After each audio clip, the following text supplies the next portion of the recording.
Om Swastiastu. Swastiastu. So, Guruji. Nice to see you, you too. All yours. Thank you. Yes, me too. Pleasure. Yes. Guruji, all yours. Share with us the beauty of the relevance of so many things about the Gita. Yeah. First of all, I would like to say that Gita is not a closed book. It's an open book. So it is subject to interpretation from time to time. It doesn't have something like a list for do's and don'ts, but it tells you to open up, to observe things as they unfold before you. And then based on that, you decide on the right course of action. Gita gives you freedom that I do not find in any other book, that so much freedom that at the end of Gita, Krishna is telling Arjuna, look, I have told you everything. Now it is for you to decide. So there's no compulsion. There's a freedom. And what is unfortunate, as I see it, that Gita has been subject of scholarly discussion, which Gita is not, In our Chinese Indonesian dialect, there's a word like konko konko, bichara bichara, bichara bichara. Okay. So Krishna and Arjuna are talking. They are talking and talking in the form of Gita, in the form of song. So it's not a serious talk at all. It is not a serious talk. They are talking about life, and they are talking from one subject. Krishna can move to another subject, which may even, we may even think that it's not relevant. On the battlefield of Kurukshetra, he's talking about food. What is the relevance? He's talking about food. He's talking about meditation. And then at the same time, he's telling Arjuna, no, you don't have to be renegade. You don't have to go to the forest to meditate. He's telling him how to meditate. At the same time, he's telling him you don't have to go to the forest to meditate. This is your course of action, and you have to fulfill your dharma. So it's like Bung Karno, the founding father, one of the founding fathers of Indonesia. He said that the Gita is a life book, is a life workbook. It is an applicable science. And he acknowledges that I have read Gita over and over. And I have found that it is a life book. It gives you the idea how to live this life. Very interestingly, that the first ever translation of Bhagavad Gita in Indonesian was done by Amir Hamzah in 1930s. From his name, you can understand that he does not belong to any Hindu religion or something. Amir Hamzah is considered as Pujanga Baru, as a man of letters. In 1930s, it was serialized in a local newspaper. So you can see that Gita is something that is that knows no boundaries. And if I look at it, I just would like to share with you my own experience. Yeah. I first wrote about Gita in 1997, which was published in the month of January 1998.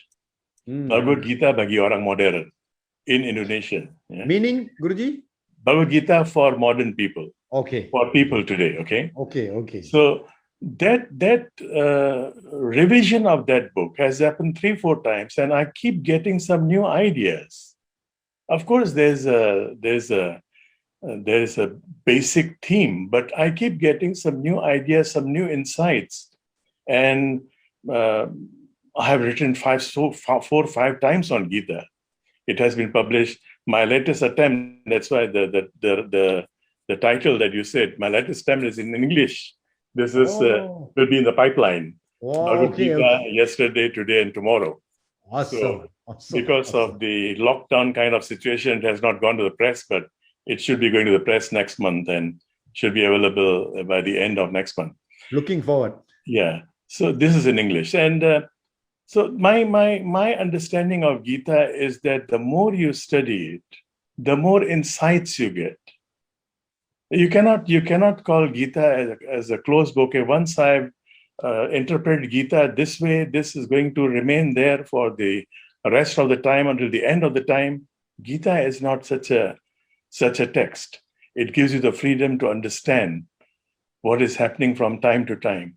And the most important thing, which we always miss, most of us miss, is the very first chapter of Bhagavad Gita. The first chapter of Bhagavad Gita is called Vishad Yoga.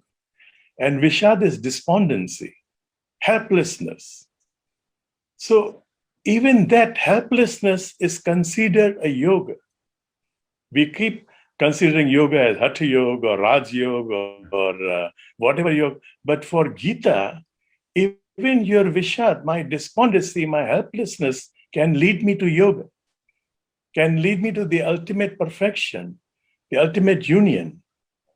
And if you read the first chapter, Krishna is allowing Arjuna to do catharsis, whatever he wants to say, let him say, speak up. And then when his turn comes to speak in the second chapter, he is telling Arjuna, where is this sickness coming from? Jwar, why your temperature is high? He's not answering his question because I was discussing with a neurosurgeon long time back when I was doing the Indonesian translation.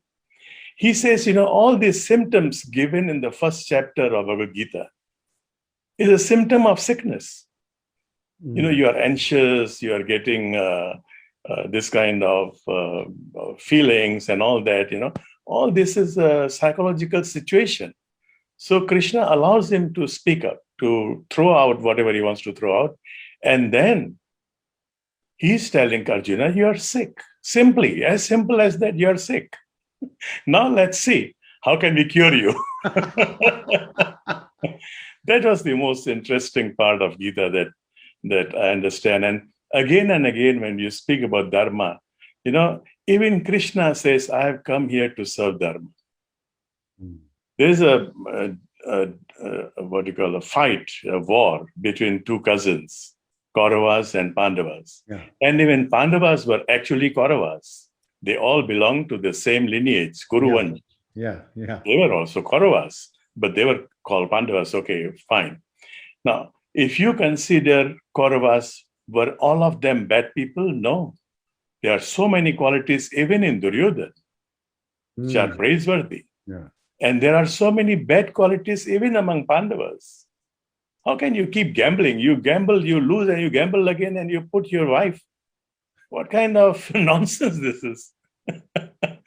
And if you read Mahabharata in its original, Draupadi raises a question which has never been answered.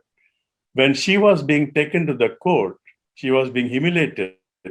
She asked, please let me know, how did he lose? When did he lose? Did he put me on stake first, then he lost? He had lost himself. He had put himself on the stake. And he has lost himself. He had lost his kingdom. How can he put me? What titles does he have?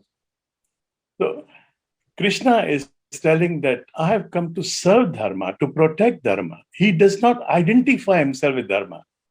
This is the biggest problem we have now. We identify certain people with Dharma.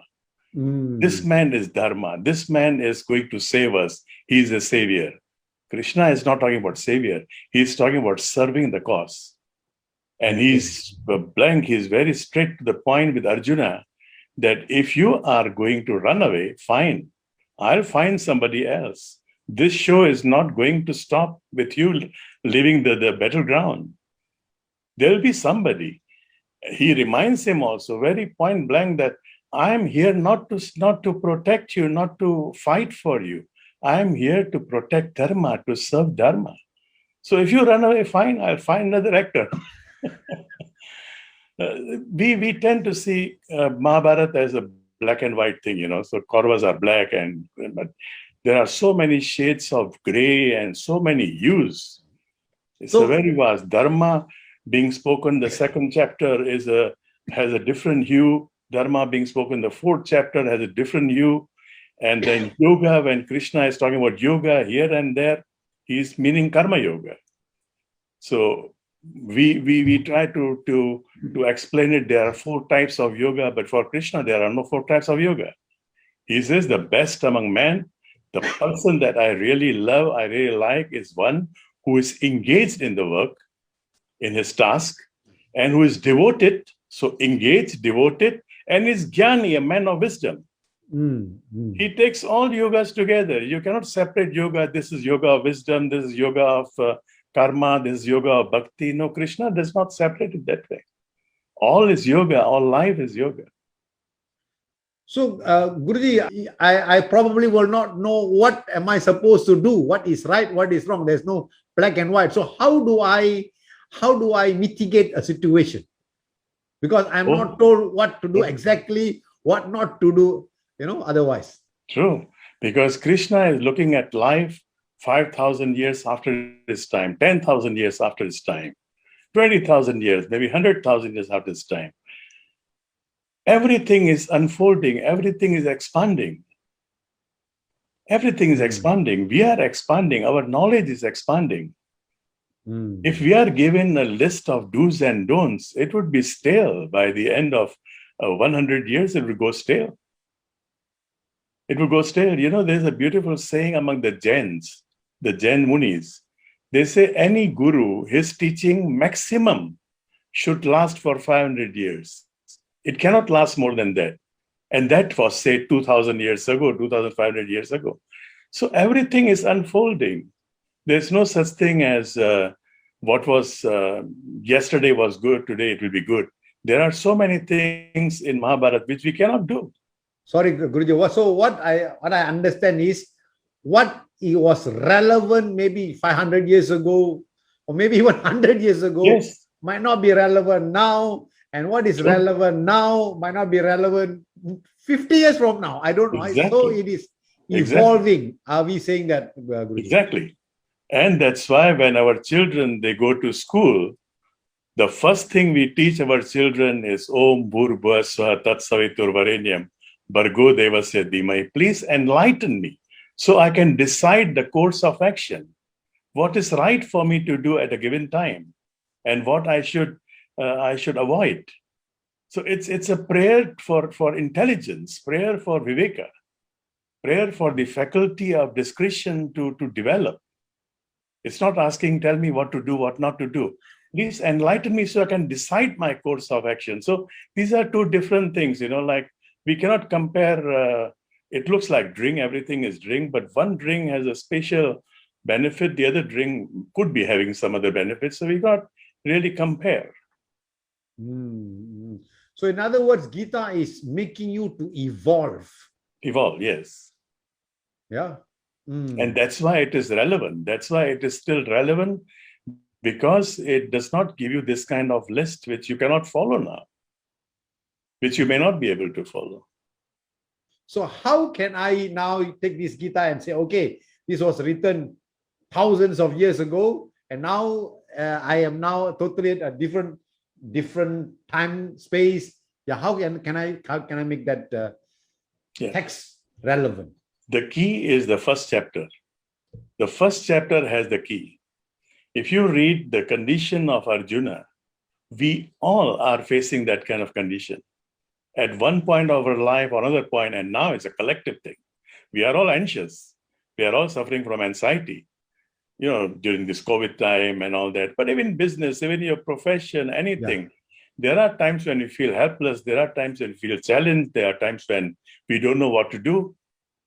Now, all those symptoms given in the first chapter are still relevant, are still there. We are facing them even today. If we understand this, then the rest of it becomes relevant.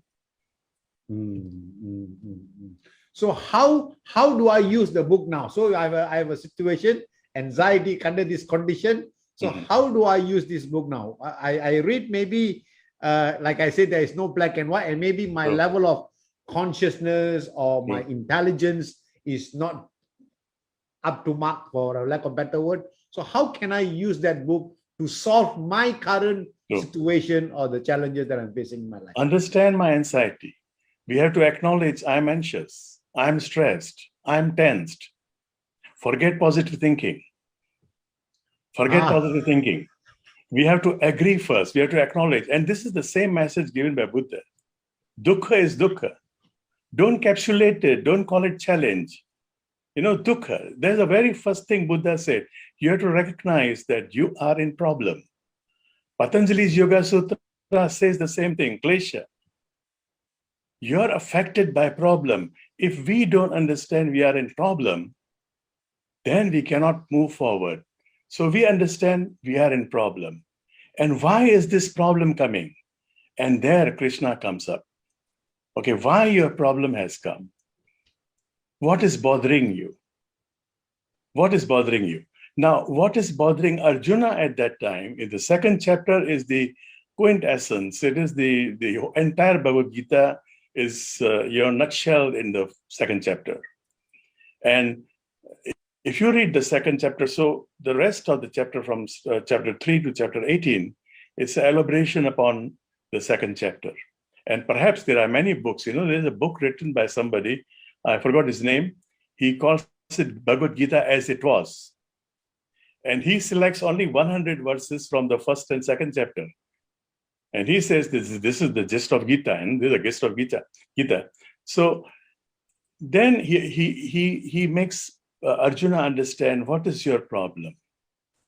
And this, what is your problem, we have to understand ourselves by invoking the Krishna within us. Now there Krishna says, I'm there with you. I'm there within you.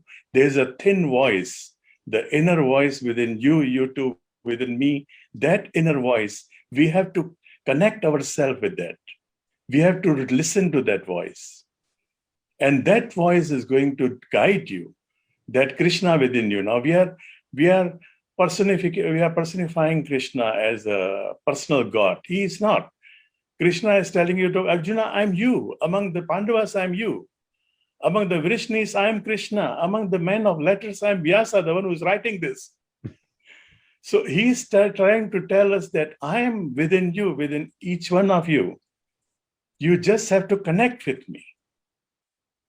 The whole Gita is a workbook, so it is not to be read and understood only, but we have to work on it. How to connect ourselves with this inner voice, how to make ourselves listen, hear this voice.